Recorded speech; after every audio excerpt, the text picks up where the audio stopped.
जाके उनको नहीं बोल सकता है कि भैया फोटो खिंचाना है। हाँ, ये चीज़ है, ये सब चीज़ उनसे लोग डरता है इतना। अब पावर स्टार पवन सिंह से खेसारी लाल यादव भी बहुत ज़्यादा डरते हैं। ये मैं नहीं, खेसारी लाल यादव और पावर स्टार पवन सिंह के साथ में काम करने वाले लोगों ने बताया है। तो चलिए आगे वीडियो दिखाएंगे कि क्यों डरते हैं पावर स्टार पवन सिंह से खेसारी लाल यादव। भौकाली तो है, मतलब थोड़ा-सा मतलब वो किस टाइप का भौकाल? हाँ, वो सीरियस टाइप से थोड़ा-सा रहते हैं, मतलब बहुत कम उनका मूड कोई पढ़ नहीं पाता है, बहुत कम। जैसा कि आपने देखा कि किस तरह से ये आदमी बता रही है, वही आदमी है जो पावर स्टार पवन सिंह और खेसारी लाल यादव दोनों के साथ में काम कर चुके हैं और आगे भी करते और आगे करते भी रहेंगे। जी हाँ दोस्तों, यही बताया है कि पावर स्टार पवन सिंह भौकाल टाइप के रहते हैं।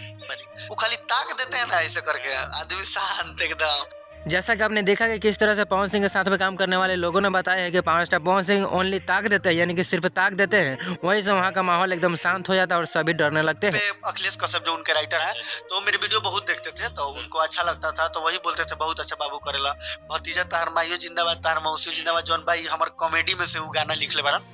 अखिलेश कश्यप जो कि फिलहाल में खेसारी लाल यादव का राइटर है, उन्होंने इस बंदे का कॉमेडी देख करके ही गाना लिखा था। इस वीडियो को देखने के बाद आपकी क्या है राय ये सभी कलाकारों के बारे में कमेंट में जरूर बताइएगा।